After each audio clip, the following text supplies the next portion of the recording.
हाँ भाई, good evening class. Good evening sir. हाँ, क्या पढ़ा last?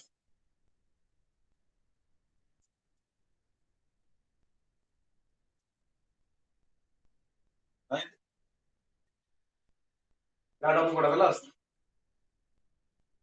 Sir large large intestine पे कर लिया था हमने। Last session large. पूरा हो गया था ना? Yes sir. इंटेस्टाइन वाला रिफ्लेक्स बता दिया था।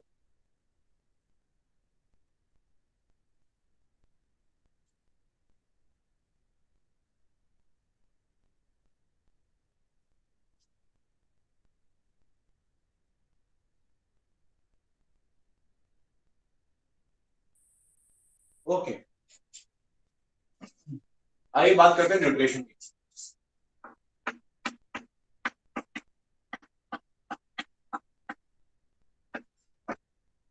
अब न्यूट्रिशन में ना, अगर हम ओवरऑल न्यूट्रिशन की बात करें तो न्यूट्रिशन में हमें बहुत सारी चीजें क्या रहती है, इंपॉर्टेंट रहती है। ठीक है।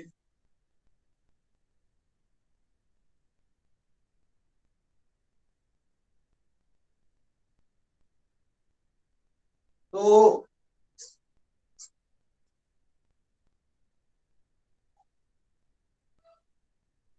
तो बॉडी जो है हमारी, वो करीब करीब 50% ऑफ द न्यूट्रिशन हमारा कार्बोहाइड्रेट से आता है। 35% न्यूट्रिशन हमारा फैट से आता है। और कुछ 15% हमारा प्रोटीन से आता है। इस तरीके की डाइट को हम एक बैलेंस डाइट बोलते हैं।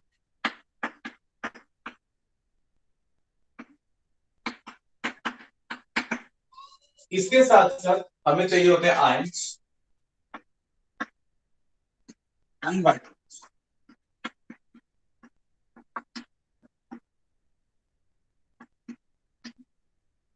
आयन में मेजर कौन से हैं?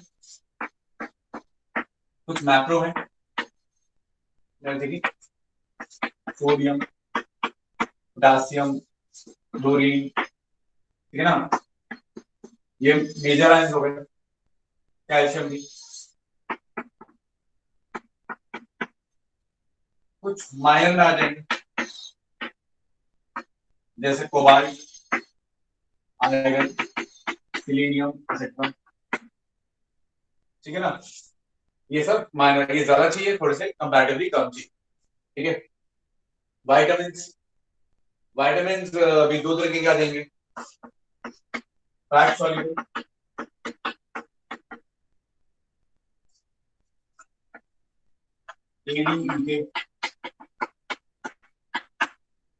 Fat insoluble.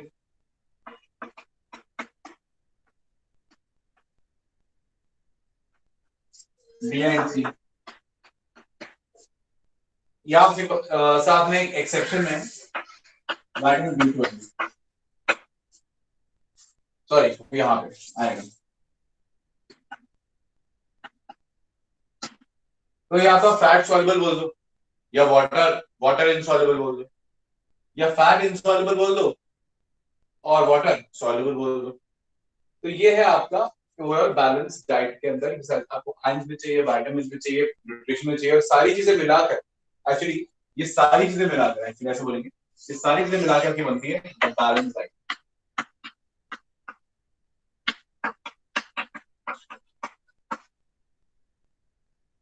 अब पे अटेंशन, ये बात क्लियर है? इस बात में किसको डाउट? आगे बात करें, चलिए। सर ये आपने तो आयरन के आगे बगल बात में करते हैं। कौन सा एलिमेंट लिखा है? क्या बोल रहा है? आयरन जो ये माइक्रो में आयरन के बगल में कौन सा एलिमेंट है? Selenium, AC. Okay sir, sir. मैं तो अलग करेंगे, magnesium, manganese, magnesium, manganese, sulphur, etcetera, है ना, बहुत सारा है।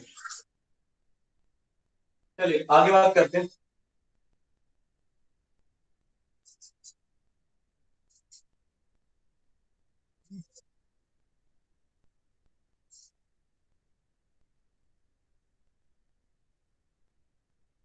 अब बेटा एक होता है बेसल मेटाबॉलिक रेट,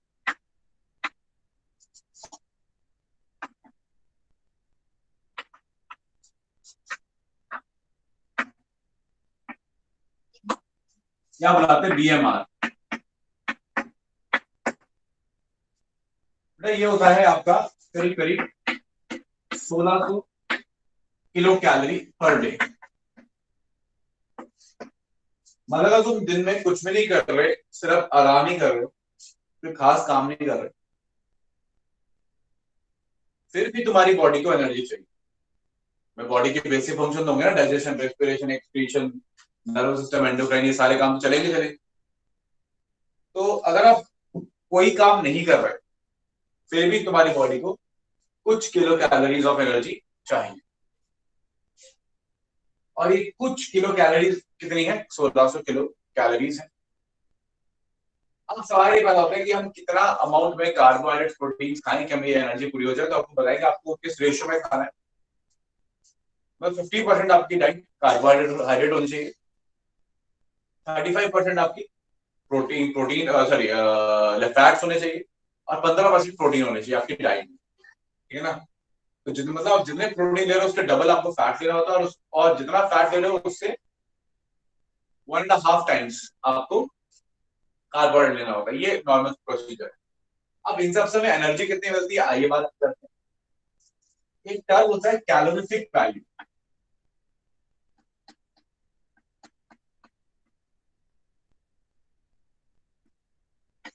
अब बेटा कैलोरीफिक वैल्यू क्या है? कैलोरी वैल्यू ये होती है कि 1 ग्राम सब्सटेंस से कितनी एनर्जी मिलती है। 1 ग्राम सब्सटेंस को जब कंबस्ट किया, जब बर्न किया, तो जो एनर्जी आई वो उस 1 ग्राम की कैलोरीफिक वैल्यू होती है। मान लो कोई मुझसे पूछे कि 1 ग्राम प्रोटीन की कैलोरीफिक वैल्यू बताओ, ठीक, तो मैं बोलूंगा कि 1 ग्राम प्रोटीन को कंबस्ट करके कंप्लीटली बर्न करके कितनी एनर्जी मिलती है। जो एनर्जी मिलती है वो उस प्रोटीन की कैलोरीफिक वैल्यू। अगर हम नॉर्मल एक्सटर्नल एनवायरनमेंट, है ना, नॉर्मल एक्सटर्नल एनवायरनमेंट में अगर हम एनर्जी को ऑब्जर्व करें, तो आइए देखते हैं, पे अटेंशन। ये है प्रोटीन, लेट्स से ये है कार्बोहाइड्रेट, प्रोटीन्स एंड लिपिड्स। अगर मैं कैलोरी मीटर के अंदर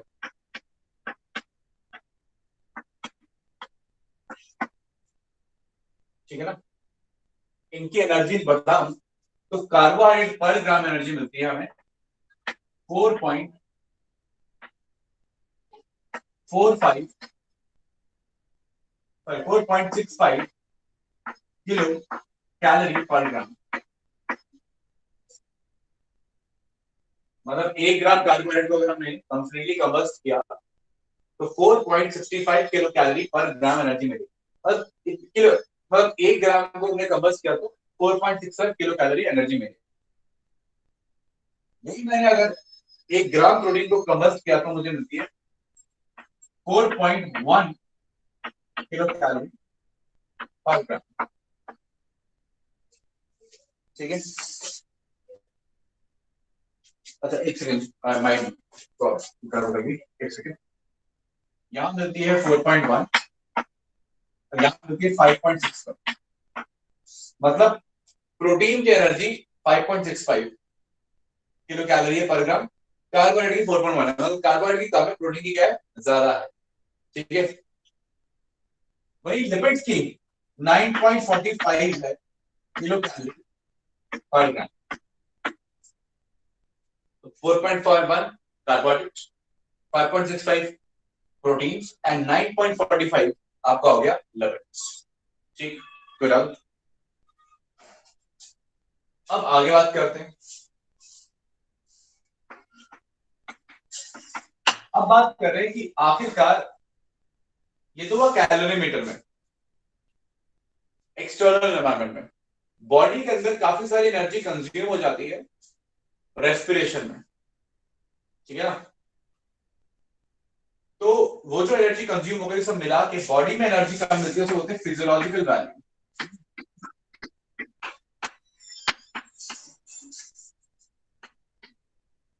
तो जो नेट वैल्यू आती है वो कम हो जाती है। ये तो ग्रॉस है ना, जो नेट आई अल्टीमेट आई वो थोड़ी कम हो गई। वो कार्बोहाइड्रेट की हो जाती है 4,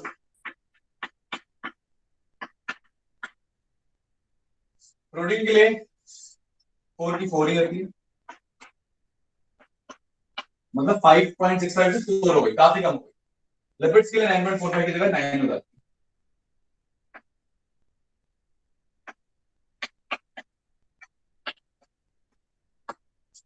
क्लियर है, आ रही बात समझ में।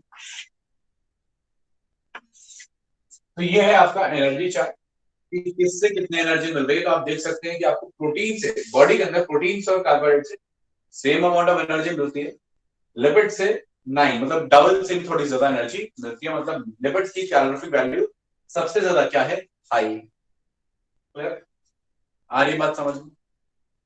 ये बात सबको समझ में आ गई, किसी को कोई डाउट?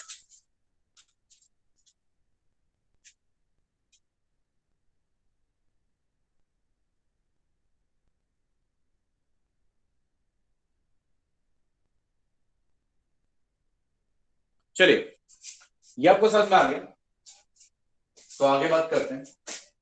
आगे मैं क्वेश्चन दे रहा हूं, उस क्वेश्चन को सॉल्व कीजिएगा इस चार्ट को इस्तेमाल करके। चार्ट मिटाने जा रहा हूं,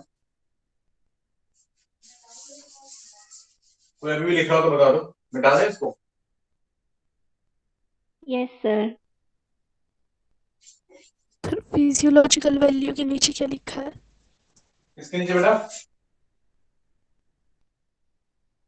किसके नीचे? Physiological value.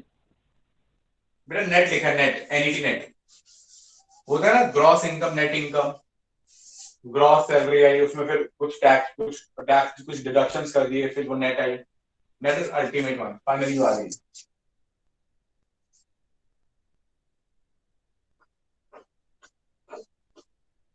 बहुत सिंपल नंबर है 449। क्वेश्चन लिख रहा हूं।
बेटा ये एक पर्सन का डाइट चार्ट है, आपको मुझे बताना है कि उसका डेली का कितना किलो कैलोरी का एनर्जी कंजम्पशन है।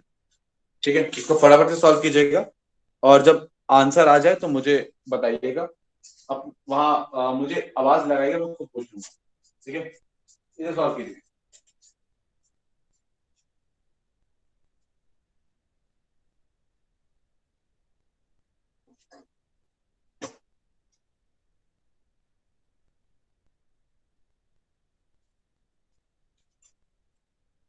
बेटा क्वेश्चन समझ में आ गया? Yes sir. Yes sir. फटाफट से सॉल्व कीजिए, कितने किलो कैलोरी इसमें एनर्जी मिली है। सर मेरा आ रहा है। सर सर मेरा 460 आया है। बेटा मैंने आंसर तो पूछा नहीं, कहा था कि आवाज देना बस। सॉरी सर, अब अगली बार से नहीं चलिए, बोलूँ। कोई बात नहीं, बाकी लोग भी निकाल लीजिए फिर उसे देखते हैं। आ गया है सर। सबका आ गया? कर लीजिए, सॉल्व कर लीजिए, आराम से कर लीजिए।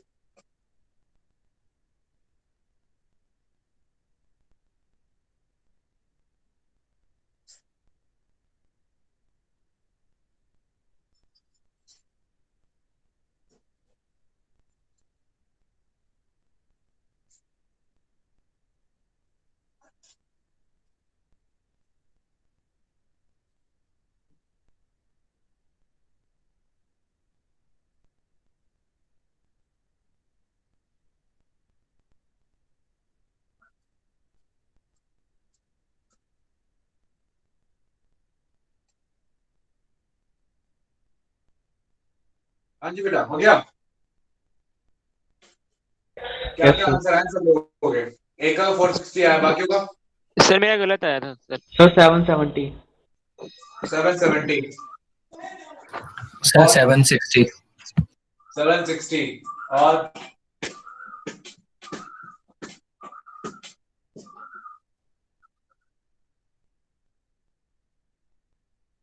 सब बॉयज ने आंसर निकाला है, गर्ल्स में किसका आंसर नहीं आया?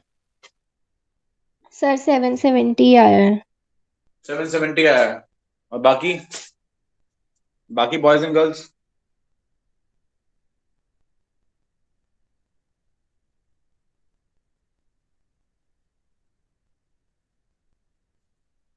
चलिए सॉल्व करते हैं, बहुत सिंपल था।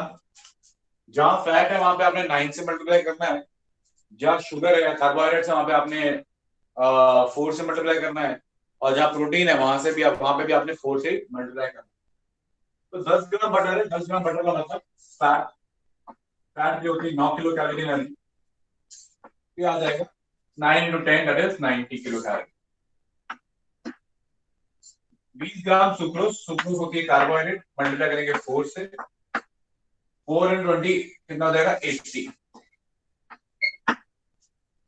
10 ग्राम सेलुलोज, सेलुलोज हमारी बॉडी में मेटाबोलाइज नहीं होता तो सेलुलोज के लिए आएगा 0। ठीक है, याद है ना, सेलुलोज हमारी बॉडी में मेटाबोलाइज नहीं होता एनर्जी। 50 ग्राम प्रोटीन है, 50 ग्राम प्रोटीन है, प्रोटीन को मल्टीप्लाई करेंगे 4 से, क्योंकि 4 किलो कैलोरी एनर्जी मिलती है, तो 4 रुपीज आ जाएगा 200। और 100 ग्राम राइस है, राइस मतलब स्टार्च, स्टार्च मेटाबोलाइज होता है, और 4 किलो कैलोरी कैलोरी एनर्जी मिलेगी उससे पर ग्राम, हो जाएगा 4 into 100 400। तो कुल मिला के आया है 90 plus 80 170, 170 plus 600 that is 770, 770 kilo calorie of energy मिलेगी पर ग्राम, सॉरी टोटल पर डे में। Clear point? तो क्या इसकी डेली की बेसल मेटाबॉलिक रेट पूरा हो रहा है? No sir. तो इसकी बेसिक मेटाबॉलिक रिक्वायरमेंट पूरी नहीं हो रही है, तो इसको कहीं ना कहीं कैलोरीज की डेफिशिएंसी हो जाएगी। ठीक है, तो आपको समझ में आ गया वो किस तरीके से एनालाइज करना है। ठीक है, तो बहुत ही सिंपल सा क्वेश्चन था ये, आपको बस सेलुलोज का 0 लेना था, बाकी आपको 9 4 4 से मल्टीप्लाई करके आंसर निकाल देना था। ठीक है, चलिए तो याद रखिए कैलोरी पीरियड के अंदर सबसे ज्यादा एनर्जी लिपिड से मिलती है, फिर प्रोटीन से, फिर कार्बोहाइड्रेट से, लेकिन बॉडी के अंदर लिपिड है और प्रोटीन और कार्बोहाइड्रेट एक ही लेवल पे बैठा हुआ है। ठीक है, चलिए आगे बात करते हैं। आगे हमारे पास है विटामिन की बात करने से, अच्छा आगे हमारे पास है nutrition deficiency.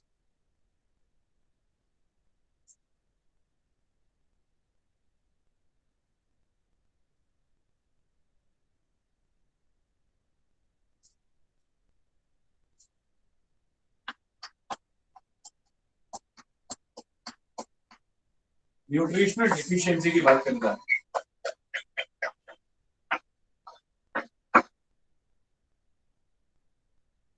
Not pay attention. अगर हम न्यूट्रिशनल डेफिशिएंसी की बात करें, ठीक है, तो हमारे पास मेन मेन हमारे सिलेबस में प्रोटीन एनर्जी माल न्यूट्रिशन।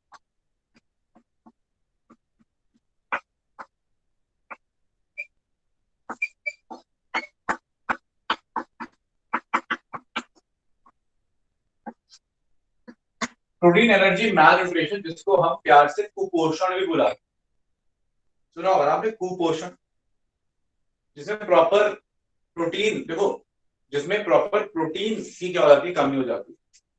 अब ये दो तरीके का पढ़ते हैं हम।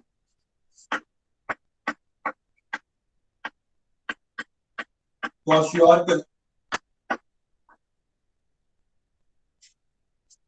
और मेलास्मस।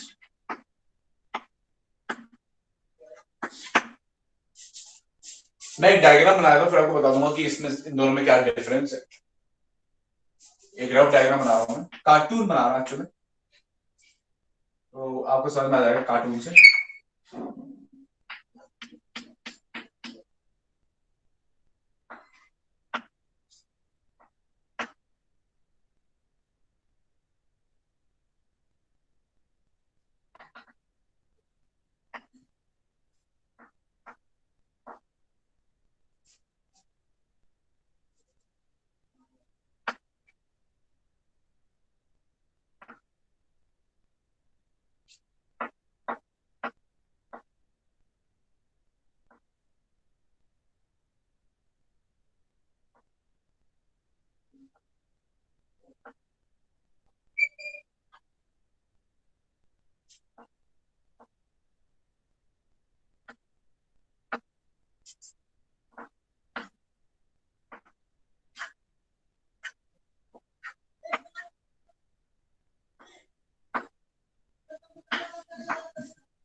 ओके, तो ब्लैक बोर्ड पे मैंने दो डिसऑर्डर्स बनाए हैं, ठीक है। एक बनाया है मैरास्मस, MARASMUS, मैरास्मस, वो है, ये है मैरास्मस। और इधर ये वाला डायग्राम जो है, ये है क्वाशरकोर। अब दोनों में आप डिफरेंस देखिए। जो क्वाशरकोर है वो सिर्फ प्रोटीन एनर्जी मैलन्यूट्रिशन है, मतलब उसमें प्रोटीन की कमी है सिर्फ, ओवरऑल कैलोरीज की कमी नहीं। अब ऐसा कैसे हो गया भाई? ऐसा हो जाता है कि जैसे कई मदर्स होती हैं, वो क्या करती हैं ठीक है ना, कि मान लेते हैं कि बच्चों को मिल्क की डाइट दी जा रही थी, बचपन में फीड किया जा रहा था मदर्स मिल्क। फिर मदर्स मिल्क हटा ली भाई, मदर्स मिल्क तो कंप्लीट न्यूट्रिशन होता है, प्रोटीन भी होता है और कैलोरीज भी होती है, बैलेंस डाइट होती है। अब मदर्स मिल्क हटा दिया गया और रिप्लेस कर दिया किसी ऐसी डाइट से जिसमें प्रोटीन का अमाउंट कम था, कैलोरीज भरपूर थी। मतलब कैलोरीज तो थी उसमें, कैलोरीज मिल रही थी, लेकिन कैलोरीज का सोर्स प्रोटीन नहीं था, प्रोटीन में पुअर, कैलोरीज में रिच, ऐसे डाइट सोर्स से रिप्लेस कर दिया। तो जो बच्चा होगा उसको कैलोरीज तो पूरी मिल जाएंगी, लेकिन प्रोटीन की क्या रह जाएगी? डेफिशिएंसी रह जाएगी। तो वो जिस बीमारी का शिकार होगा उसको बोलते हैं हम क्वाशरकोर। इसमें फेस पे स्वेलिंग रहती है, तो फेस मून लाइक शेप का गोल मोटो सा फेस हो जाता है। पेट में स्वेलिंग है तो ऐसा मटके जैसा पेट होता है, पॉट बेली बोलते हैं। लिम्स में भी स्वेलिंग है तो बॉडी में स्वेलिंग नजर आएगी और थोड़ा बहुत हल्का बहुत फैट रहेगा, हल्का बहुत, पूरी एकदम खाली बॉडी नहीं होगी, एकदम कांगड़ी पहलवान नहीं होगा वो, थोड़ी बहुत हल्का बहुत फैट वगैरह रहेगा। बाकी पिगमेंटेशन ऑफ हेयर है, मतलब बालों में पिगमेंटेशन हो जाएगा तो वो ब्लैक से ब्राउनिश या रेडिश नजर आ सकते हैं। तो रेड हेयर या brown hair, moon face, spot belly, swelling of limbs, protein की कमी, कैलोरीज नॉर्मल, और ये डिसऑर्डर होता है 1 से 5 साल के बच्चे को, तो इसको बोलते हैं क्वाशरकोर। ये हो गया क्वाशरकोर। क्लियर? आगे बात सुन। अब इसी के पैरेलल में क्या है? मैरास्मस है। मैरास्मस में क्या डिफरेंस है आप ध्यान से देखेंगे कि मैरास्मस में क्या है कि मैरास्मस के अंदर एक तो ये 1 साल से छोटे बच्चे को हो रहा है, और इसमें सिर्फ प्रोटीन की कमी नहीं है, ये सिर्फ प्रोटीन एनर्जी मैलन्यूट्रिशन नहीं है, ये ओवरऑल कैलोरीज की भी कमी है। तो एक तो प्रोटीन की कमी है और साथ ही साथ ओवरऑल कैलोरीज की भी इसमें क्या है? कमी है। क्लियर? ये हो गया आपका मैरास्मस। अब मैरास्मस में और क्या है? और क्या है? ओल्ड फेस, झुर्रियां पड़ी है, रिंकल्स पड़े, बूढ़े जैसा आदमी का फेस है। प्रोमिनेंट रिब्स, मतलब इतना फैट या प्रोटीन का जो डिपोजिशन है, जो स्किन में फैट का डिपोजिशन है, प्रोटीन का डिपोजिशन है, वो सारा का सारा ऐसे खत्म हो गया है फैट की हड्डियां भी नजर आ रही है, रिब्स भी नजर आ रहे हैं। ठीक है ना? इमैसिकेटेड बॉडी, मतलब इमैसिकेटेड मतलब पूरा ही फैट खत्म हो जा रहा है, एकदम स्किन स्किन पे फैट है ही नहीं। ठीक है ना? तो उसको बोलते हैं emaciated body, old face, prominent ribs. ये हो जाएगा मैरास्मस का। ये दो कार्टून्स मैंने इसलिए बनाए ना कि आपको डायग्राम से याद रहे कि क्या डिफरेंस है मैरास्मस में और क्या डिफरेंस है क्वाशरकोर। क्लियर? सिमिलैरिटीज क्या है? सिमिलैरिटीज ये है कि दोनों में प्रोटीन की डेफिशिएंसी है, दोनों में फैट की कमी है, दोनों में बॉडी कमजोर है, ये सिमिलैरिटीज हैं। डिफरेंसेस क्या है? एक में काफी स्वेलिंग है, एक में स्वेलिंग थोड़ी कम है, एक में पॉट बेली है और वो सब है, एक में कुछ ऐसा है। क्लियर है? और ऑफ कोर्स एक में सिर्फ प्रोटीन एनर्जी मैलन्यूट्रिशन, सिर्फ प्रोटीन की कमी है, और दूसरे प्रोटीन के साथ साथ ओवरऑल कैलोरीज की भी क्या है? कमी। तो आई सपोज ये आपको एकदम क्लियर हो गया। कोई डाउट है इसमें तो पूछ लीजिए, वरना फिर हम आगे बढ़ेंगे थोड़ा विटामिन्स के बारे में। सर हाँ जी बताइए। सर जो फर्स्ट वाली डिसीज है क्वाशरकोर, इसके अंदर फैट की भी कमी होती है? हाँ, फैट की कमी तो होगी, तभी तो स्किन पतली हो गई है। Okay sir. बेटा इमैसिकेटेड का मतलब वही है, ओवरऑल फैट की कमी, पूरा फैट बॉडी से निकलता है, एकदम पतली सुकड़ी सी बॉडी है ना, जैसे हम कांगड़ी पहलवान बोलते हैं ना, एकदम कुछ है ही नहीं, हड्डियां नजर आ रही, उसको बोलते हैं इमैसिकेटेड बॉडी। सर जो ये पॉट बेली है उसमें ये फैट डिपोजिशन की वजह से है?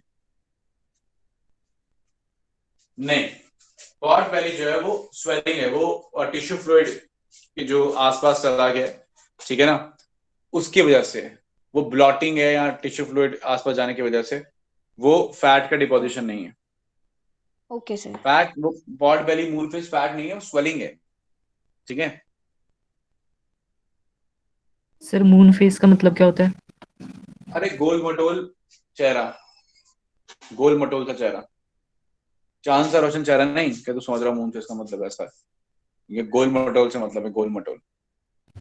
Okay swelling sir. आ गई इससे गोल मटोल से हो गया। थायराइड के पेशेंट होते हैं, थायराइड के पेशेंट, जो थायराइड के पेशेंट होंगे उनका फेस होता है एकदम गोल मटोल सा ऐसा एकदम, ठीक है, वैसा कुछ।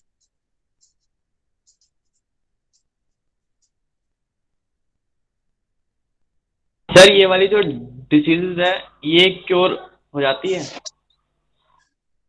क्या बड़ा डेफिशिएंसी है, खाने की कमी पूरी होगी तो धीरे धीरे धीरे धीरे ठीक हो जाएगा,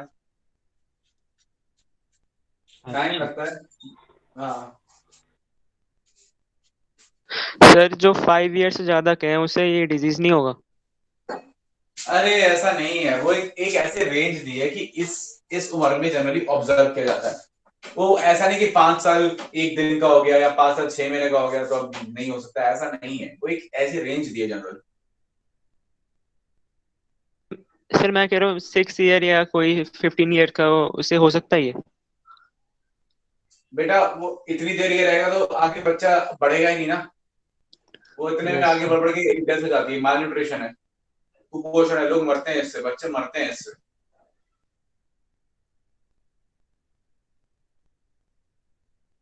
ठीक है, तो 5 6 साल 7 साल से ज्यादा अगर जिएंगे भी नहीं, मर जाएंगे लैक ऑफ फूड एनर्जी या सोर्स की वजह से।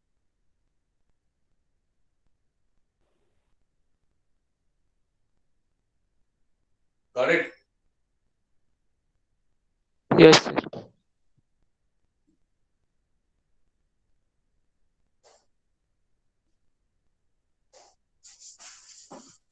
Any other doubt to anybody? Sir जो मैरास्मस में ये कैलोरी लिखा है कि प्रोटीन एनर्जी malnutrition और कैलोरीज की डेफिशिएंसी, तो कैलोरीज तो हमें प्रोटीन कार्बोहाइड्रेट फैट से ही मिलती है, तो इन चीजों की डेफिशिएंसी हो जाएगी मतलब साथ में। अरे मतलब ओवरऑल तो कमी है ही है, मतलब कौशल कोर में जो 1600 किलो कैलोरी मिलनी चाहिए वो मिल रही है, लेकिन उसका सोर्स प्रोटीन नहीं है कौशल कोर में। इसके अच्छा। अंदर वो 1600 भी नहीं मिल रही और प्रोटीन की डेफिशिएंसी तो है ही है। ओवरऑल कार्बोहाइड्रेट्स और फैट भी नहीं मिल रहे। Got it. Yes sir. Sir हाँ जी। सर सर हेयर का कलर कैसे चेंज हो गया कोर में?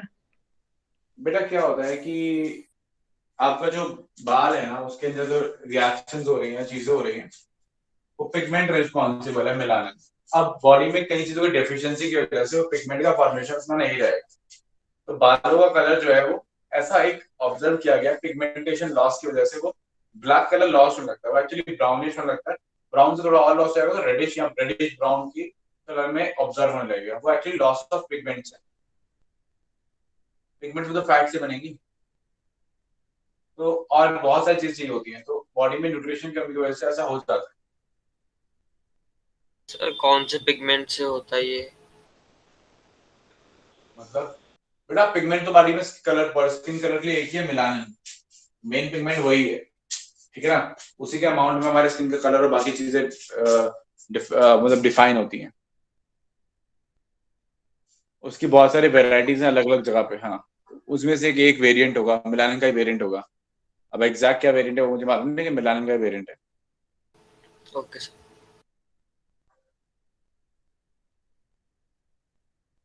चलिए आगे बात करें।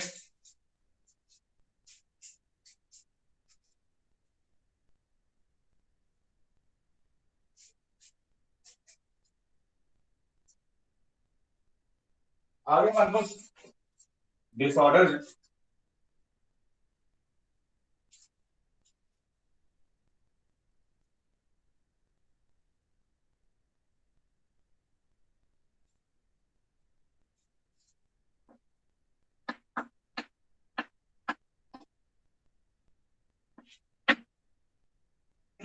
अच्छा, न्यूट्रिशन के अंदर ना हमारे पास वाइटामिन भी है, लेकिन वाइटामिन मैं अभी आपके साथ डिस्कस नहीं कर रहा, वो आप लोग खुद से आप लोगों से याद करेंगे, मैं बताता हूँ, पे टेंशन। तुम लोग को ये मिल गया होगा ना, बुकलेट मिल गई होगी जुआलॉजी की।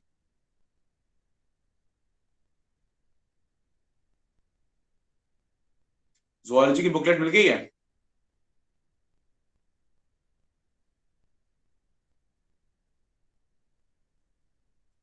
No sir. बेटा स्टडी मटेरियल मिला होगा ना जूलॉजी का? नो। आप लोग को सॉफ्ट कॉपी मिलती स्टडी मटेरियल वाली? Yes sir, soft. Yes sir. किसको नहीं मिली है? कौन सो रहा है,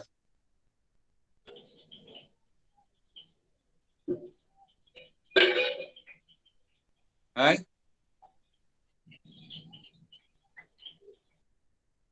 अच्छा अच्छा, बाकी सब लोगों को मिली है ना? जिसको नहीं मिली वो एडमिनिस्ट्रेशन में बात करना, लेना उसको। तो जिन लोगों को मिली है वो जब डाइजेशन वाला चैप्टर खोलेंगे लास्ट में देखेंगे तो उसमें एक टेबल दिया हुआ विटामिन का, ठीक है ना?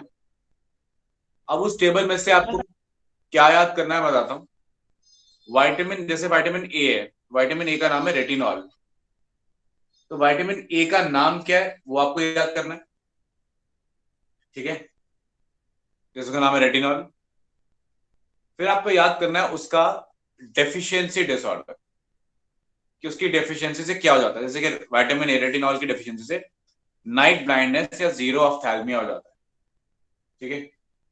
विटामिन डी की डेफिशिएंसी से रिकेट्स हो जाता है, सी से स्कर्वी हो जाता है, डी जो है वो आपका कॉल कैल्सिफेरॉल है या सिंपली कैल्सिफेरॉल है। जो ई है वो टोकोफेरॉल है ना? के है वो क्विनोन है, फाइलोक्विनोन, मेनाक्विनोन, है ना? तो आपकी ये रिस्पॉन्सिबिलिटी है तो कि आप विटामिन के साइंटिफिक नेम और उनके डेफिशिएंसी डिसऑर्डर्स याद करें। जब भी आपकी नेक्स्ट क्लास होगी मैं रैंडमली किसी से पूछ लूंगा किसी भी विटामिन का नाम और उससे रिलेटेड डेफिशिएंसी डिसऑर्डर, और अगर आपने आंसर नहीं किया तो आप उसको पूरी टेबल को 10 बार बनाएंगे, ठीक है? इससे पहले भी मैंने कुछ काम दिया था, वो हो गया था?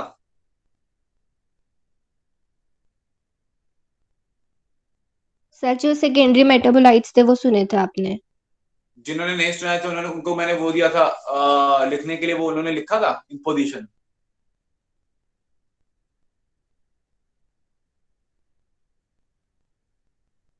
सर पता नहीं। चलिए कोई बात नहीं, आपको नहीं पता कोई बात नहीं। इस बार ध्यान रखना, ठीक है, कि आप लोग विटामिन सारे, बहुत सिंपल सा काम है, विटामिन आपको बताता हूँ कौन कौन से याद करने बताता हूँ। विटामिन ए, डी, ई, के, सी, ए डी ई के सी, ये तो हो गए। अब बी है कॉम्प्लेक्स। अब बी में बहुत सारे हैं, सारे नहीं याद करने। B1, 2, 3, 5, 6, 5, 6 के सिर्फ साइंटिफिक नाम, डिसऑर्डर्स नहीं। B1, 2, 3, B5, B6, B12, बस। B1, 2, 3, 5, 6 एंड 12, इतने ही विटामिन आप याद कर लेना। या 5, 6 नहीं भी कर पाओ कोई बात नहीं। B1, B2, B3 and B12, तो 4 हो गए बी में, बाकी हो गए ए, डी, ई, के और सी, ठीक है? तो 4 ये हो गए, ए, डी, ई, के और सी, 5 ये हो गए, और 4 बी में हो गए, और कुल मिला के कितने हो गए? 5 और 4 9। ये 9 विटामिन हैं, इनके साइंटिफिक नाम और डेफिशिएंसी डिसऑर्डर ये आप याद कर लीजिएगा।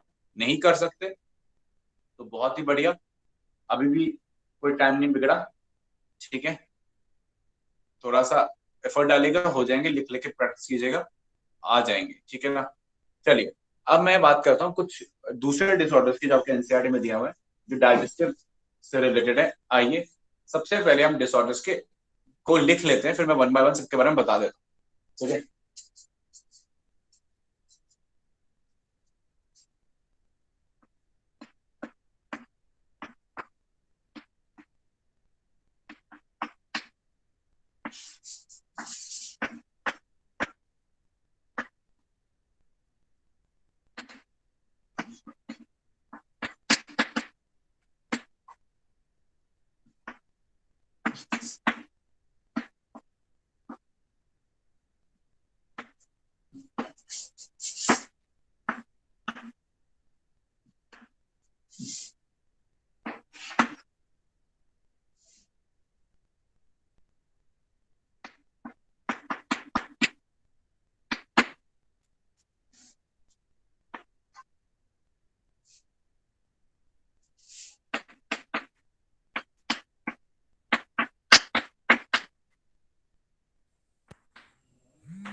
बेटा ये 4 डिसऑर्डर है जो एनसीईआरटी में दिए हैं, इन्हीं को डिस्कस करेंगे डिटेल में आपसे। बेटा पहला है इनडाइजेशन, जिसको हम सिंपली आम सरल भाषा में बोलते हैं बदहजमी, है ना। तो क्या बोलते हैं, बदहजमी या सिंपली इनडाइजेशन। अब देखिए इनडाइजेशन क्या है, कि क्या वजह हो सकती है इनडाइजेशन की। पहली वजह क्या हो सकती है कि आपने जरूरत से ज्यादा खा लिया, ठीक है। आप शादी में गए, आपने शगुन डाला 1100, आपको लगा कि 1100 शगुन डाला है तो कम से कम 1200 का खाना तो मैं खा के जाऊंगा, तो उस चक्कर में आपने एक्स्ट्रा खा लिया। अब जब आप एक्स्ट्रा खाएंगे तो बड़ा इस बात है, बॉडी की कैपेसिटी है डाइजेशन करने की, तो वो प्रॉपरली डाइजेस्ट नहीं हो पाएगा, तो आपको होगी बदहजमी यानी इनडाइजेशन, ठीक है। स्पाइसी फूड, अब जो स्पाइसेस होते हैं ना, स्पाइसेस, ठीक है ना, ज्यादा मसाले, आपने देखा होगा कई लोग ना बिल्कुल कम मसाले वाला खाना खाते हैं, ठीक है। और वो सही है, क्योंकि जो ज्यादा मसाले होते हैं वो खाने के जो एंजाइम्स हैं उनकी वर्किंग के साथ इंटरफेयर करते हैं। तो स्पाइसी फूड, ज्यादा मिर्च मसाले वाला फूड आपको इंडाइजेशन कॉज कर सकता है, ठीक है। कभी कोशिश कीजिएगा, मोमोज खाइएगा, चिली पोटैटो खाइएगा, है ना, चाउमीन खाइएगा, और सब में बहुत सारी लाल वाली चटनी मिला मिला के अच्छे से खाइएगा, पेट भर के अच्छे से, प्रॉपर डाइजेशन नहीं होगा, ठीक है ना। तो जो खैर आपका हो जाएगा, you are like very young students, तो आपका मेटाबॉलिज्म बहुत अच्छा है। जो 30 ईयर 40 ईयर 40 के ऊपर के जो एज के लोग हैं, 40 से 50 60 उस तरीके के, उनसे पूछेगा, वो ऐसा खाना खाएंगे उनको डाइजेशन की बहुत ज्यादा प्रॉब्लम हो जाती है, ठीक है ना। तो स्पाइसेस एक्चुअली इंटरफेयर करते हैं डाइजेशन के साथ, ठीक है। तीसरा इन एडिक्वेट एंजाइम, जितने एंजाइम चाहिए थे उतने एंजाइम रिलीज नहीं हो रहे हैं, ठीक है ना। तो जितने एंजाइम चाहिए थे उतने एंजाइम रिलीज नहीं हुए, तो बट ऑब्वियसली बात है प्रॉपर डाइजेशन नहीं हो पाए, ठीक है। एंजाइटी, एंजाइटी मतलब बेचैनी। अब देखिए खाने का पूरा सिस्टम ना हार्मोन बेस्ड है, ठीक है ना। खाने का जो पूरा सिस्टम है वो सब हार्मोनल है, मतलब होता है ना ऐसा कि आपको, मतलब कि कई बार होता है ना, जैसे आपको किसी चीज की टेंशन हो, रिजल्ट आने वाला हो, है ना, मान लो नीट का रिजल्ट ही आने वाला है, अभी आधे घंटे में आने वाला है, भूख नहीं लगी आपको, लगी भी होगी ना वो मर जाएगी। तो एंजाइटी यानी बेचैनी से भी भूख मर जाती है, क्यों, क्योंकि ब्रेन हार्मोन, है ना, क्योंकि digestion is all controlled by brain and hormones. उसका इम्बैलेंस रहेगा जो एंजाइटी के अंदर होता है, तो डाइजेशन प्रॉपर नहीं होगा। क्लियर पॉइंट, आ रही बात समझ में। अच्छा, नेक्स्ट है फूड पॉइजनिंग। फूड पॉइजनिंग क्या है, फूड पॉइजनिंग कुछ ऐसे केमिकल होते हैं जो आपकी बॉडी को सूट नहीं करते, तो बॉडी में एब्जॉर्ब हो गया, डाइजेस्टिव सिस्टम में जाके कुछ बॉडी में इम्बैलेंस कॉज करते हैं, ठीक है ना। और अब ब्लड प्रेशर बढ़ा दिया, हार्ट रेट बढ़ा दिया, वॉमिटिंग कॉज कर दी, काफी ज्यादा डायरिया, लूज मोशन कॉज कर दी, बहुत ज्यादा बॉडी में ओवरऑल दिक्कतें कॉज कर दी, वो डेथ भी हो जाती है। तो ऐसे कुछ फूड प्रोडक्ट्स, अब वो कह नहीं सकते कि किस चीज से फूड पॉइजनिंग हो गई। हो सकता है किसी फूड के अंदर कुछ केमिकल हो, या कोई एक्सपायर्ड प्रोडक्ट हो, या कुछ भी रीजन हो सकता है फूड पॉइजनिंग का, ठीक है ना। तो वो फूड जो खा के आपको एक तरीके से बॉडी में इश्यूज आने लग जाते हैं, उसे फूड पॉइजनिंग बोलते हैं। तो वो भी अल्टीमेटली इंडाइजेशन कॉज करेगा। तो ये हो गए आपके इंडाइजेशन के रीजंस, याद रखिए। ठीक है, क्वेश्चन एक बार आया था नीट में। फिर है कॉन्स्टिपेशन। कॉन्स्टिपेशन में क्या है कि जो डाइजेस्टेड प्रोडक्ट है, जो डाइजेस्ट नहीं हो पाया, अनडाइजेस्टेड प्रोडक्ट है, माफ कीजिए, जो अनडाइजेस्टेड प्रोडक्ट है वो लार्ज इंटेस्टाइन में रुका ही हुआ है, सीकम कॉलॉन में स्पेसिफिकली रुका हुआ है, और धीरे धीरे मूव कर रहा है। मतलब जो बाल मूवमेंट्स हैं, BOWEL, बाल मूवमेंट्स कहते हैं डेफिकेशन, तो बाल मूवमेंट्स हैं, डेफिकेशन है, वो बड़ा स्लो हो गया है। तो जो फीकल मैटर है प्रॉपर्ली मूव नहीं कर रहा है, वो रुका ही हुआ है लार्ज इंटेस्टाइन में काफी देर से। उसकी वजह से पानी का काफी एब्जॉर्प्शन हो गया है, और फीकल मैटर ड्राई हो गया है, उसमें काफी फाउल स्मेल प्रोड्यूस होने लग गई है, वो एक्चुअली सड़ने लग रहा है, तो खाना कोलन में सड़ने लगता है, तो सड़ता रहेगा, गैस प्रोड्यूस करता रहेगा, डाइजेस्ट नहीं होगा, सॉरी मूव नहीं करेगा। इस तरीके के डिसऑर्डर को, मतलब मोटिलिटी जो है वो स्लो हो गई है, और इसको हम बोलते हैं कॉन्स्टिपेशन। अब मैं आपको बताया था कि कॉन्स्टिपेशन एक खराब चीज है, क्योंकि वो फीकल मैटर को काफी ड्राई कर देता है। ऐसा ड्राई फीकल मैटर जब भी एनस से पास करता है, वो एनल वाले रीजन को डैमेज करता है, ब्लड फिल्ड नोड्यूल्स कॉज करता है, जिसे हम हेमरहॉइड्स बोलते हैं। हैमरेज होता है ना, ब्रेन हैमरेज, है ना, हैमरेज सुना होगा आपने, हेमरहॉइड्स वहीं से नाम वहीं से रिलेटेड है। तो ब्लड फिल्ड नोड्यूल्स हो जाते हैं हेमरहॉइड्स। तो फीकल मैटर जब पास होता है तो फिर ब्लड के जो पार्टिकल है वो साथ में पास होते हैं, और काफी पेनफुल होता है, ठीक है ना। ये एकदम से नहीं होगा। अगर किसी को 10 साल 15 साल 20 साल कॉन्टिन्यूसली कॉन्स्टिपेशन है, तो उसमें चांसेस हैं कि उसको हेमरॉइड्स कॉज हो जाए। आपको बताया था कि कॉन्स्टिपेशन से बचने का सबसे बढ़िया तरीका है कि डाइट के अंदर आप ये जो फाइब्रस डाइट है इसको ऐड कर लें, काफी सारा सैलेड वगैरह खाएं, कॉन्स्टिपेशन नहीं होगा। तो कॉन्स्टिपेशन वही है आपका कि फीकल मैटर जो है वो स्लोली मूव कर रहा है, प्रॉपर्ली क्विकली मूव नहीं कर रहा। नेक्स्ट है diarrhoea. Diarrhoea is opposite of constipation. इसमें फीकल मैटर या जो प्रोडक्ट है वो प्रॉपर्ली एब्जॉर्ब नहीं होते, फटाफट एलिमेंट्री कैनाल से मूव कर जाते हैं, पानी भी एब्जॉर्ब नहीं हो पाता, इसलिए फीकल मैटर काफी वाटरी आता है। तो वाटरी फ्लूइड, जिसको आप लूज मोशन बोलते हैं, वो है डायरिया। तो डायरिया लूज मोशन, ठीक है ना। तो इसमें मोटिलिटी क्विक हो गई है, एब्जॉर्प्शन कम हो गया है, फीकल मैटर काफी वाटरी है, दैट इज द डायरिया। और ये दोनों चीजें ये बता रही हैं कि आपका डाइजेस्टिव सिस्टम प्रॉपरली काम नहीं कर रहा है। Diarrhoea can be symptom in many of the disorder like entamoebiasis या सिंपली एमीबाइसिस, कॉलेरा, ठीक है ना। तो बहुत सारे ऐसे डिसऑर्डर जिनका सिम्टम डायरिया हो सकता है, ठीक है, टाइफाइड, ठीक है। अच्छा, अब एक है वॉमिटिंग, ठीक है। अच्छा सॉरी, टाइफाइड के अंदर कॉन्स्टिपेशन होता है, ठीक है ना, डायरिया नहीं होता, ठीक है। अगला है, लास्ट है वॉमिटिंग। वॉमिटिंग क्या है कि मान लो कोई चीज आपको प्रॉपर्ली डाइजेस्ट नहीं हुई या एब्जॉर्ब नहीं हुई, वो पेट में पड़ी हुई है। अब वो पेट में ऐसे पड़ी हुई है कि वो आगे भी नहीं जा सकती इंटेस्टाइन की तरफ, लेकिन बॉडी से बाहर निकालनी जरूरी है।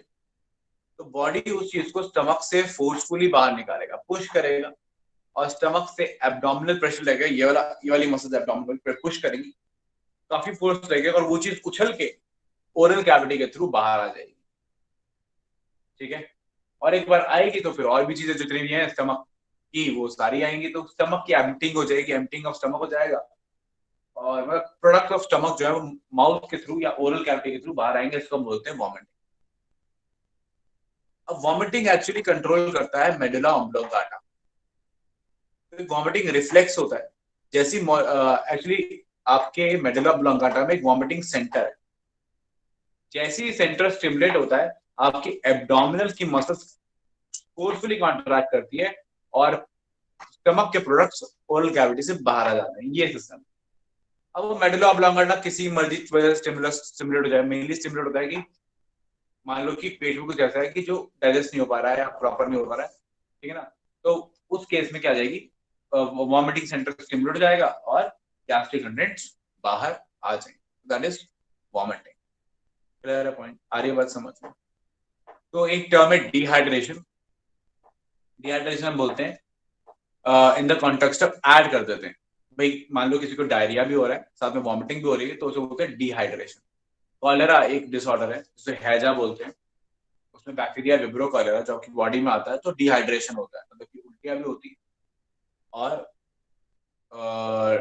डायरिया भी होता है, तो काफी ज्यादा वाटर लॉस होता है बॉडी से। तो ये चीज हमेशा याद रखिएगा। तो that is all about the disorder जो आपने एनसीईआरटी में है और बता दिया मैंने। कोई डाउट है तो पूछ लीजिए, और हम आगे बढ़ेंगे टुवर्ड्स सर ये new topic that is respiration.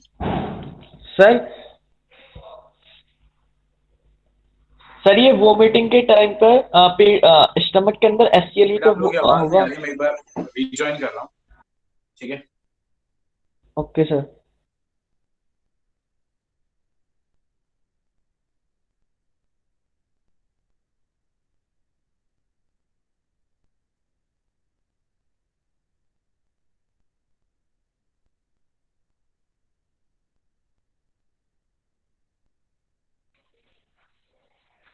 हाँ सुन, क्या बोल रहा था बता। सर वोमिटिंग के टाइम पर स्टमक के अंदर HCl भी तो होगा, तो वो भी तो बाहर आ जाएगा फिर HCl। आ जाता है बॉडी में HCl की कमी हो जाती है। और सर और फिर कई बार HCl तो ज्यादा काफी ज्यादा वॉमिटिंग स्ट्रांग करने, होता है। अबे सुन तो ले पहले एक बार, बोलता रहता है। कभी कभार जब एसिड आता है ना स्टमक से बाहर, तो कभी कभार ईसोफेगस के अंदर वो जो एसिड आता है, तो कई बार ईसोफेगस में वो उसका जलन भी होने लगती है। और ज्यादा वॉमिटिंग से ईसोफेगस में अल्सर भी हो सकते हैं। ठीक है ना। तो ये भी है एक पॉइंट। और ज्यादा HCl की कमी की वजह से आयरन के एब्जॉर्प्शन में भी फर्क पड़ सकता है। ये एक्सेसिव वॉमिटिंग का केस है। ठीक है। हाँ अब बता क्या बोल सर मैं तो ये बोल रहा था सर कि HCl काफी ज्यादा स्ट्रांग होता है, तो जब वो वॉमिटिंग के टाइम पर माउथ से बाहर आएगा तो माउथ में कोई दिक्कत नहीं होगी। बेटा, तूने सिर्फ HCl निकाला है, खाने के साथ मिक्स HCl निकाला है। खाने के साथ मिक्स HCl है सर। हाँ हाँ हाँ, समझ गया। तो उसकी कंसंट्रेशन कम हो गई ना। अच्छा हाँ। Yes sir. सर डिहाइड्रेशन में क्या होता है? एक क्वेश्चन बेटा, बॉडी के बोथ द एंड्स, माउथ और एनस, दोनों से वाटर लॉस होता है। एक डायरिया एनस से, और एक वॉमिटिंग ओरल कैविटी से।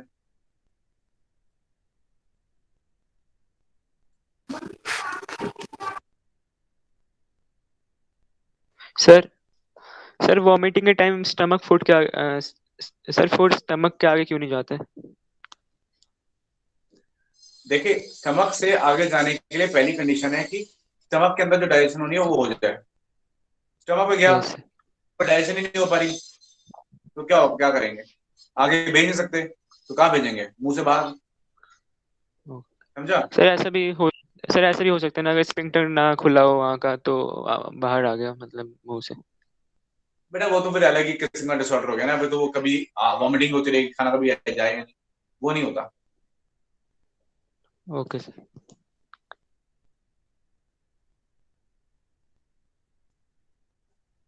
Anybody else?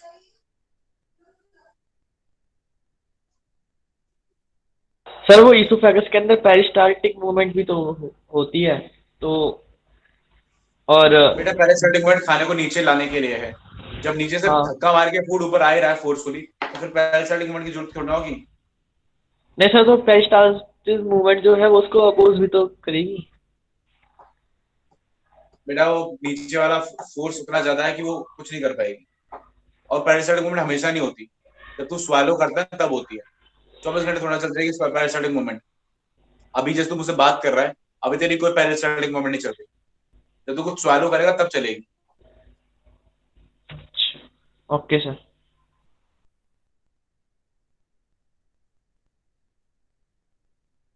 Anybody else any other doubt?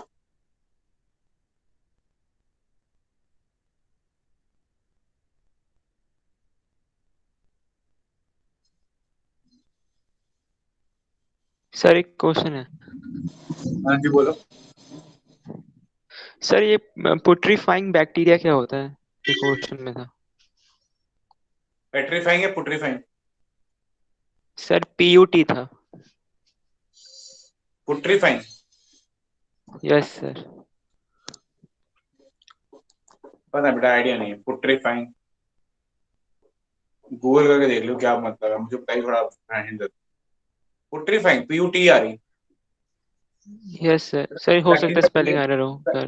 Bacteria bacteria के बारे में बॉटनी वाले लोग ही बताएंगे, मोनारा के बारे सर में। ये इस चैप्टर का ही था। उसमें क्वेश्चन था कि in which of the following putrefying bacteria is found. Putrefaction, petrification, कभी कुछ याद नहीं आ रहा पुट्रिफिकेशन का। क्या पुट्रीफाई क्या है, मतलब मीनिंग आ जाएगा तो बता दूंगा, अभी क्लियर नहीं है। Okay sir. चलो एक मिनट, अब बैठेंगे तो मैं देख ही लेता हूँ, रुक जाओ, मैं पुट्रीफाइंग देख ही लेता हूँ। डिस्कस कर ही लेते हैं, तूने पूछा है तो रुक जा।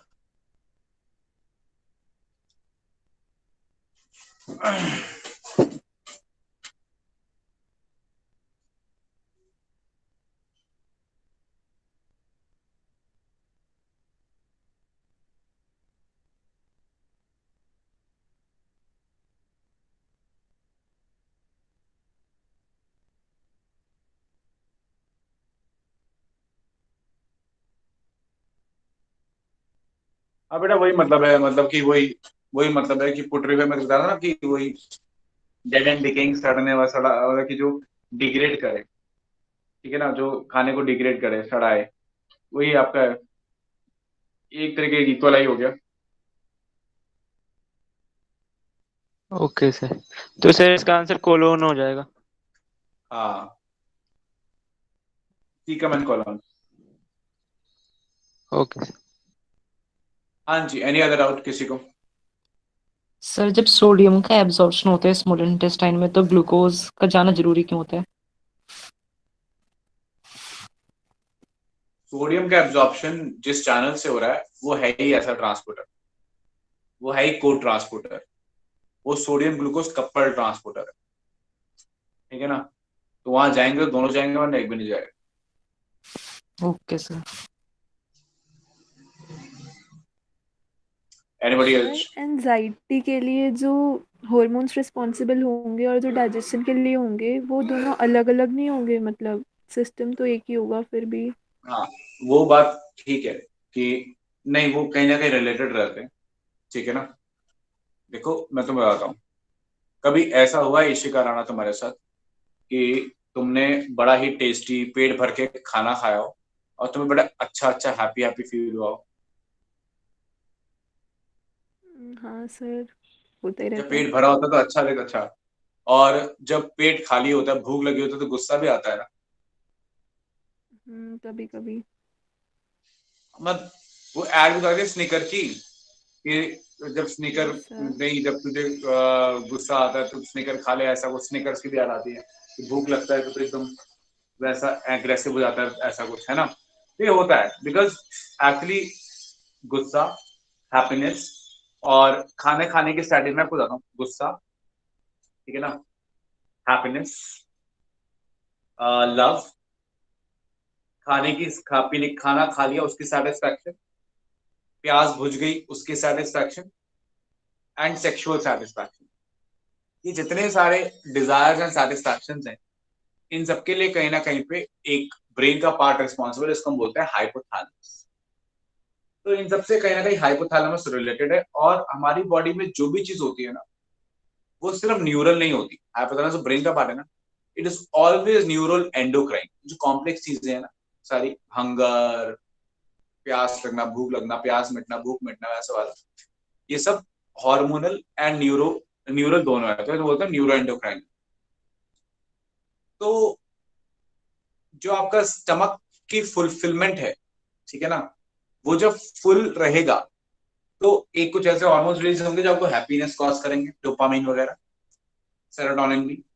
और जब आपको एंजाइटी रहेगी या बेचैनी रहेगी तो कुछ ऐसे केमिकल या हार्मोन्स बॉडी में रिलीज होंगे जो आपके सिंपैथेटिक नर्वस सिस्टम को कहीं ना कहीं एक्टिवेट कर देंगे। और सिंपैथेटिक नर्वस सिस्टम जो होता है वो अपोजिट है डाइजेशन के। मतलब जब भी आपका सिंपैथेटिक नर्वस सिस्टम एक्टिवेट होगा, जैसे वो बेचैनी हो रही है या आपके पीछे को मान लो कोई कुत्ता लग गया, आप तेज तेज भाग रहे हो, आपकी दिल की धड़कन बहुत तेज हो गई, इन सारे कॉन्टेक्स्ट के अंदर डाइजेशन हमेशा सप्रेस हो जाता है। Sympathetic is flight and fight nervous system.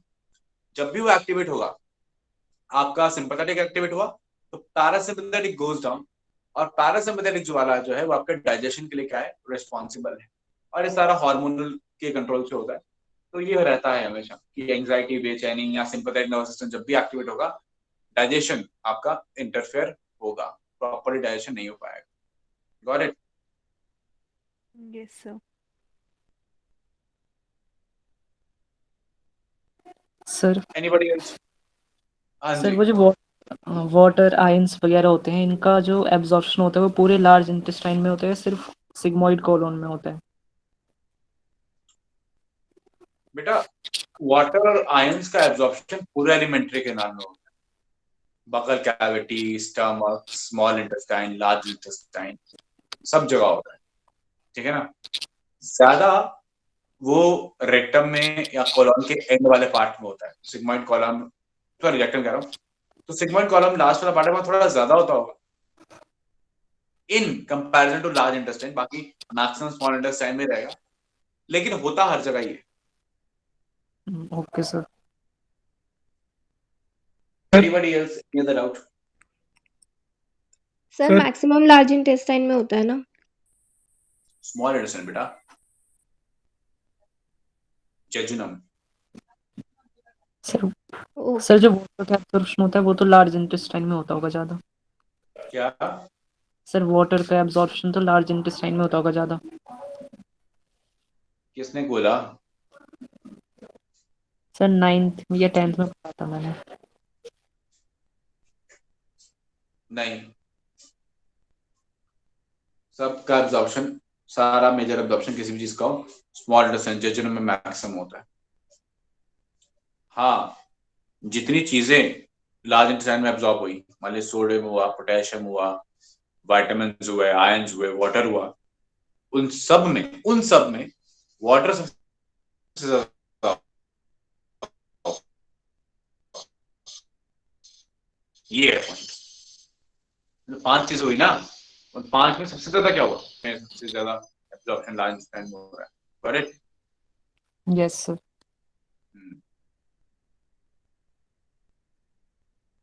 Any other? Sir हाँ जी, तारीख जी बताइए। सर ऐसा क्यों होता है कि अगर कोई किसी को वॉमिटिंग करते हुए देख ले तो उसे भी वॉमिटिंग हो जाता है? लोगों में ऐसा होता देखो, मैं बताता हूँ एक्चुअली इसका ना, ये जो आप मुझे सवाल पूछ रहे हो ना,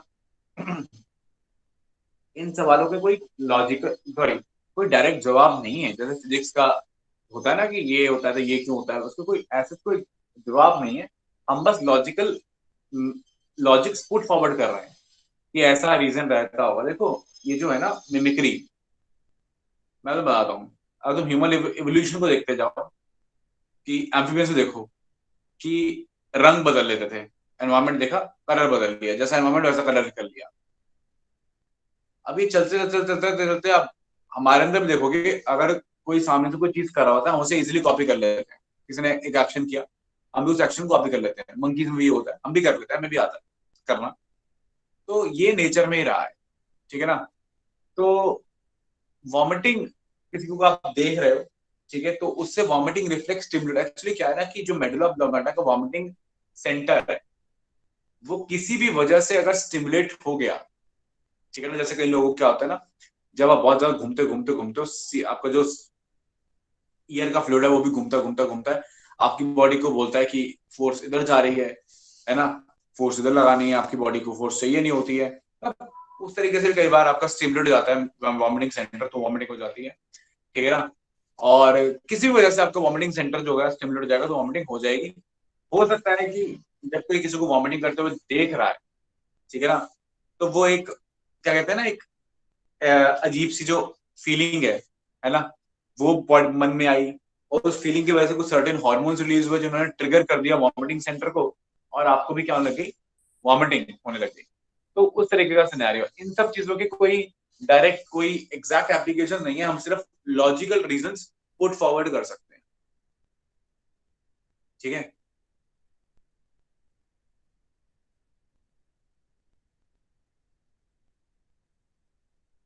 कौन पूछ रहा है सवाल? सर मैंने पूछा था। हाँ तारिक, तो इसका कोई डायरेक्ट रीजन नहीं दे सकते। इसका यही रीजन है कि observing somebody who is vomiting, it kind of triggers your vomiting center sometimes, and you, और सबको भी नहीं होती है, कई लोगों को होती है, जो लोग ज्यादा सोच लेते हैं, ठीक है ना। तो दिस हैपेंस, और ये आपने ऑब्जर्व भी किया होगा कि अगर आप खाने के बारे में सोच रहे हो तो भूख लगने लगती है ना, ये भी सोचता अभी। तो अब आपने किसी को वॉमिटिंग करते हुए देखा, तो आपने भी ज्यादा सोच लिया वॉमिटिंग के बारे में, माइंड में आ गया, तो उस तरीके से may be vomiting centre stimulate हो गया। तो there is no definite reason, हम लॉजिक ही लगा सकते हैं बस, ठीक है।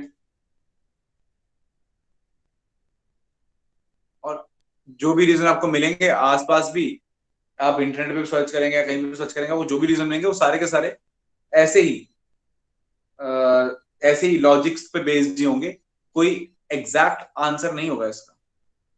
हाँ जी, आकाश कुछ पूछ रहे थे आप? सर वो जो सोडियम होता है जब उसका एक्टिव ट्रांसपोर्ट होता है ब्लड में, और सोडियम पोटेशियम पंप से पोटेशियम जब अंदर अंदर आता है, तो पोटेशियम वो प्रेजेंट कहाँ से होता है, मतलब पोटेशियम ब्लड के पास आता कहाँ से? बेटा ब्लड में तो पोटेशियम, बेटा ब्लड में पोटेशियम ऑलरेडी है ना। ब्लड में देखो पता है क्या है, तुम ना एक तरीके का ऑब्जर्वेशन कर रहे हो कि सोडियम आया पोटेशियम इस तरह आया। पोटेशियम के अपने चैनल्स भी होते हैं, पोटेशियम अपने चैनल से भी एब्जॉर्ब होकर निकलता है, ब्लड में जाता है। सोडियम पोटेशियम पंप में पोटेशियम अंदर आता है, सोडियम जाता है, लेकिन पोटेशियम के अपने चैनल्स भी हैं जिससे पोटेशियम एब्जॉर्ब होकर आपकी ब्लड में भी जाता है। तो ब्लड में ब्लड में सोडियम पोटेशियम कैल्शियम क्लोरीन सब होता है, ठीक है? Yes sir.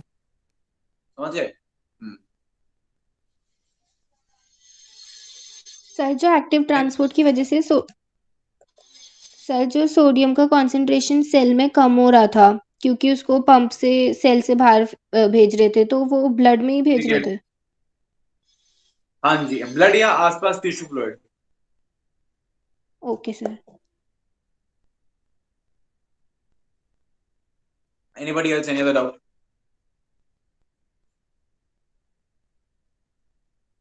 और सर लार्ज इंटेस्टाइन में इकोलाई के अलावा और भी बैक्टीरियाज हो सकते हैं? हाँ, बथेरे, बैक्टीरिया, वायरसेस का हब है हमारा पेट। हमारा डाइजेस्टिव सिस्टम मतलब is hub of beneficial different kind में? ऑफ बैक्टीरिया, वायरसेस, सब हार्बर करके बैठता है। पर जो हमारा काम का है वो मेनली इक्वलाई। सर जो मतलब और कोई बेनिफिशियल टाइप का नहीं होगा बैक्टीरिया लार्ज इंटेस्टाइन में इकोलाई देखो के अलावा? वो एक्चुअली पता है क्या है कि इकोलाई की डिफरेंट, जैसे एस करके कोलाई है, बैक्टीरिया की डिफरेंट स्पीशीज होंगी हैं जो फंक्शन करती हैं, कुछ कर रही होंगी, मेजोरिटी नहीं है। हम सब मेजोरिटी की बात करें, मेजोरिटी इकोलाई है। बाकी तो कोई ऐसा, देखो कोई भी बैक्टीरिया ऐसा नहीं है कि आपके लिए पूरी तरीके से हार्मफुल हो या पूरी तरीके से फायदेमंद हो, ठीक है ना? तो और भी बैक्टीरिया और वायरसेस होंगे जो आपकी बॉडी में हाँ फंक्शन कर रहे होंगे। वायरस तो नहीं, बैक्टीरिया होंगे जो हेल्पफुल काम कर रहे होंगे, तभी वो वहां पे टिके हुए हैं, वरना बॉडी ने उसे एलिमिनेट कर दिया होता, राइट? Yes sir. सर जो एमिनो एसिड्स होते हैं उनका ट्रांसपोर्टेशन ज्यादा किस टाइप का होता है? बेटा वो डिपेंड करेगा कौन सा अमीनो एसिड है, ऐसे नहीं होता ज्यादा क्या होता है, ज्यादा कम कुछ नहीं होता, ठीक है ना? और बेसिकली डिपेंड करेगा किस तरीके का अमीनो एसिड है और कैसी रिक्वायरमेंट है बॉडी के अंदर। सर मतलब तीनों हो सकते हैं, कोई सा भी हो सकता है? बताया था, हाँ, depending on the type. Okay sir. Anybody else? Sir आपने जो विटामिन्स के टेबल के लिए बोला उसमें सर वो इनके फूड सोर्सेज तो नहीं याद करने ना? नहीं, कहीं कहीं गिवन होता है क्योंकि फूड सोर्सेज एक आध के जरूरी है, जैसे कि फॉर एग्जांपल विटामिन ए है, उसका फूड सोर्स थोड़ा इंपॉर्टेंट है, गाजर या पपाया, जो भी लाल पीले फ्रूट्स हैं, क्योंकि कैरोटीन से बनता है, तो वहां पर सोर्स थोड़ा इंपॉर्टेंट है। या विटामिन सी, खट्टे फ्रूट्स, सिट्रस फ्रूट्स वहां इंपॉर्टेंट है। बाकी डी हो गया, बी हो गया, B1 B2, इनके तो सारे वही लीफी वेजिटेबल, मिल्क, ये वो सब कॉमन से ही रहते हैं, क्या क्या याद करोगे, है ना? Yes sir. फूड सोर्स उतना इंपॉर्टेंट नहीं है, ठीक है? पढ़ लेना, एक बार रीडिंग कर लेना, लेकिन याद आपको मेनली साइंटिफिक नेम और वो fat soluble water soluble category में बताएगी। और तीसरा तुम्हारा बड़ा सिंपल सी बात है कि उनके डेफिशिएंसी डिसऑर्डर, और बस इतना ही। Okay sir. सर वो जो अपेंडिक्स होता है उसका वर्क क्या होता है? बेटा अपेंडिक्स का वर्क एक्चुअल में एक टाइम ऐसा माना जाता है कि वो वेस्टिजियल है, एक टाइम उसका फंक्शन था सेल लॉस वगैरह थोड़ा डाइजेस्ट करना। अभी साइंटिस्ट ने कुछ रिसर्च करी है तो उन्हें पता लगा है कि अपेंडिक्स भी कुछ डाइजेशन में फंक्शन कर रहा है, लेकिन अभी वो उतने ज्यादा बुक्स वगैरह में, कॉपीज वगैरह में नहीं आया है, ठीक है ना? तो अभी तो अब यही बोलते हैं कि अपेंडिक्स का कोई खास फंक्शन है नहीं, लेकिन रिसेंट रिसर्च बताऊं तो यस, अपेंडिक्स का भी फंक्शन निकल के आ रहा है कि वो थोड़ा बहुत डाइजेशन में इन द लार्ज इंटेस्टाइन कुछ मेटाबॉलिक प्रोडक्ट्स को ब्रेक करने में मदद कर रहा है अपेंडिक्स। अच्छा, अपेंडिक्स का एक और काम है, वहां पे पेयर्स पैचेस हैं, लिम्फोइड टिश्यू है, तो इम्यूनिटी के कॉन्टेक्स्ट में भी इंपॉर्टेंट है अपेंडिक्स। ये ओके सर। हाँ जी। Anybody else, any other doubt? No sir. चलिए बेटा, मुझे आपको पढ़ाना तो रेस्पिरेशन, आपको मुझे अगला चैप्टर हमारा रेस्पिरेशन है, तो अगला रेस्पिरेशन मुझे शुरू करना था लेकिन टाइम नहीं बचा उसको शुरू करने का, तो आज हम इतना ही रखेंगे। नेक्स्ट क्लास से रेस्पिरेशन पढ़ेंगे, लेकिन मैं आपसे एक दो चीजें और पूछना चाहता हूँ। जो मैंने आपको एक दो डिसऑर्डर्स के बारे में बात करूंगा, ये मैं आपको पढ़ा चुका हूँ, जैसे कार्डिया एक्लासिया, ये पता है ना आपको? Yes sir. ठीक है। हार्ट बर्न, ये पता है आपको? Yes sir. अच्छा, अब आप जब वाइटामिन पढ़ोगे ना तो उसमें दो तीन डिसऑर्डर आएंगे। एक आएगा परनीशियस अनीमिया, एक आएगा मेगालोब्लास्टिक अनीमिया, ठीक है, और एक मैंने आपको माइक्रोसिस्टिक अनीमिया बताया होगा आयरन की डेफिशिएंसी की वजह से। Yes sir. Yes sir. ठीक है, उन सबको ध्यान रखिएगा। बाकी रेस्पिरेशन की बात नेक्स्ट क्लास में शुरू करते हैं, ठीक है? चलिए फिर will see in the next class. और वो विटामिन वाली टेबल याद कर लेना, वरना फिर 10 बार लिख के, पहले देखो याद ना करनी हो ना तो पहले से 10 बार लिख के रख लेना कि हमने तो याद करनी नहीं है, 10 बार लिख के रख लेते हैं, ठीक है? तो just learn that table, it's very simple, sir ठीक है? हाँ जी सानवी जी बताइए। सर वो अपेंडिक्स में लिम्फोइड टिश्यू वाली एक बार फिर से बता देना, क्या बताया था आपने? बेटा पेयर्स पैचेस, पेयर्स पैचेस बताया था मैंने, पेयर्स पैचेस। ओके, वो अपेंडिक्स पेयर्स में पैचेस, होते हैं। नहीं नहीं, पेयर्स जी पैचेस होते हैं कहाँ पढ़ा है मतलब। मैंने तुझे? अरे चुप, ये बता पेयर्स पैचेस कहाँ पढ़ा है तेरे को मैंने?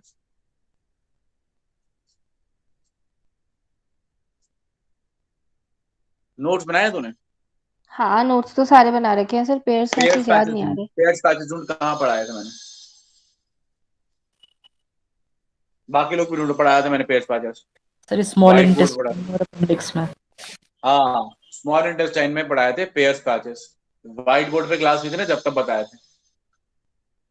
पेयर्स ज्यादा साइंटिस्ट था, उन्होंने फाइंड किया था पैच ऑफ लिम्फोइड टिश्यू, उसे बोलते हैं पेयर्स पैचेस।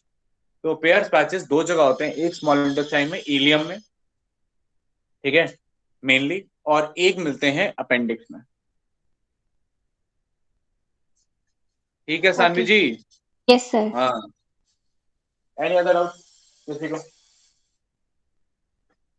No sir. चलिए फिर see in the next, thank you very much.